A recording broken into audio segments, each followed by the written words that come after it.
వాళ్ళు తెలుసు వీళ్ళు తెలుసు అనడం కాదు. వాక్యాలు వింటున్న వాళ్ళరా, నీకు ప్రభు తెలుసా? ఆయనతో బాంధవ్యం నీకు ఉన్నదా? ఇది ప్రాముఖ్యం. కాబట్టి ప్రియులరా, యోహానుకు లేఖన వాక్యాలలో కలిగిన ప్రత్యక్షతలు ఎన్నో ఎన్నో ఎన్నెన్నో. స్తోత్రం చెప్పాలి గట్టిగా, హల్లెలూయా.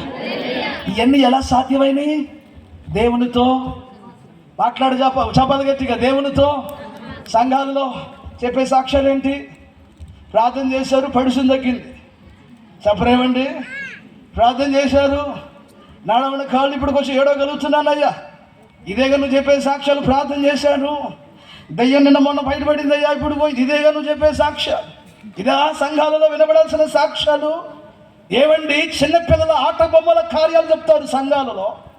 వ్యాధి తగ్గింది, జబ్బు పోయింది, లేకపోతే అది ఇదంతా ఏంటది ఎల్కేజీ పాఠాలు మాట్లాడితే ఇక్కడికి వచ్చి అలా చెప్పకు. ప్రభు రాత్రి నీకు ఎలా ప్రత్యక్షమయ్యాడు, ప్రభునికి ఎలా కనబడ్డాడు, ప్రభునికి దర్శనం ఎలా కలిగింది, ప్రభుని ఎలా రేపాడు, ఎలాగునా నీతో ముఖాముఖిగా ముచ్చరించాడు, అది ఎలా సంఘాలు వినబడాలి.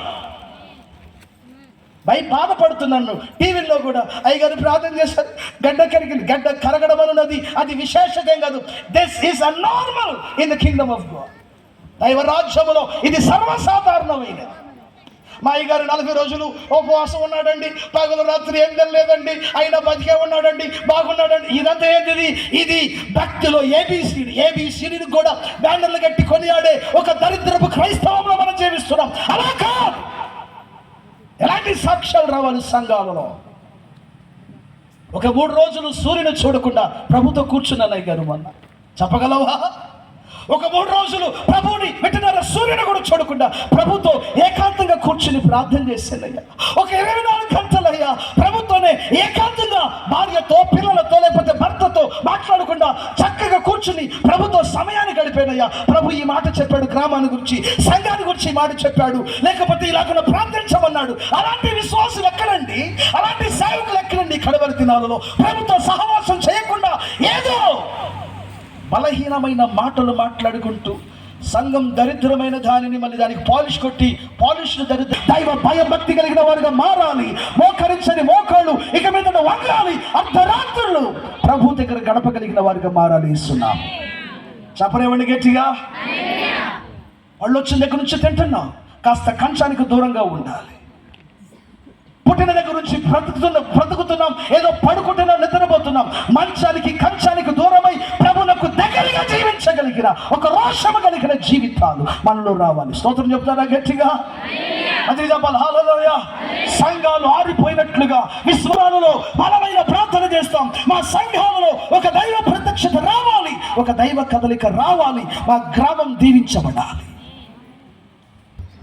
దగ్గరగా సహవాసం చేయాలి. వినాలి ఇప్పుడు వినాలి. ఓ రోజున యేసు ప్రభు శిష్యులందరూ పడుకుని ఉన్నారు. యేసు ప్రభు ప్రక్కనే ఆయన కూడా పడుకునే ఉన్నాడు.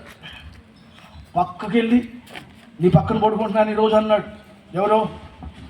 యోహాను. ప్రభు ప్రక్కనే పడుకుని యేసు ప్రభు చేయి చాపి ఉంటే వినాలి, ఆయన చేయి మీద పడుకున్నాడు. అయ్యా ఇవన్నీ బైబిల్లో ఉన్నాయా అని అనుకోకూడదు. మీరు వింటున్నారన్న మాట. వారికి ఉన్న బాంధవ్యం మీకు లోతులు చెబుతున్నాను. ఒక తండ్రి పిల్లవాడు వల్లే యేసు ప్రభు మీద చేతుల మీద పడుకుని యోహాను అడిగి ఉంటాడు ఇలా, ఏమని? అయ్యా అయ్యా ఇంకను నాకు నిన్ను గూర్చి, దేవుని గూర్చి ఇంకను నాకు చెప్పవా? ఇంకను నాకు చెప్పవా? ఇంకను నాకు బయలుపరచవా? బైబిల్ ఏమంటుందో తెలుసునా? చెప్తా విను. బైబిల్ గ్రంథం ఏమందో తెలిసిన? యేసు చేతుల మీద పరుండి యోహాను అడిగినప్పుడు యేసు ప్రభు చెప్పిన ఒక మాట ఏంటంటే, ఏమని అంటున్నాడంటే, దేవుడు